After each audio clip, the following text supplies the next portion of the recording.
হযরত ইয়ালা ইবনু Umayya হতে বর্ণিত। তিনি বলেন, আমি উমারের কাছে নিবেদন করলাম, আল্লাহ তাআলার বাণী হল, তোমরা নামাজ কম আদায় করো, অর্থাৎ কসর করো, যদি অমুসলিমরা তোমাদেরকে বিপদে ফেলবে বলে আশঙ্কা করো। সূরা আন-নিসা ১০১।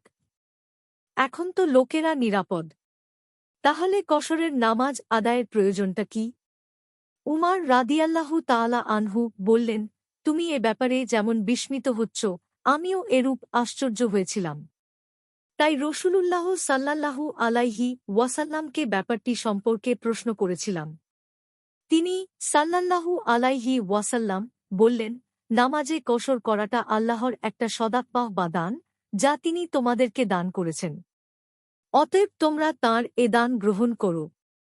মুসলিম ৬৮৬, আবু দাউদ ১১৯৯, তিরমিজি ৩০৩৪, নাসাই ১৪৩৩, ইবনু মাজাহ ১০৬৫, আহমাদ ১৭৪, দারিমি ১৫৪৬, ইবনু খুজায়মা ৯৪৫, ইবনু হিব্বান ২৭৩৯, সুনানুল কুবরা লিল বাইহাক্তি ৫৩৭৯, শারহু সুন্নাহ ১০২৪, মিশকাতুল মাশাবিহ ১৩৩৫।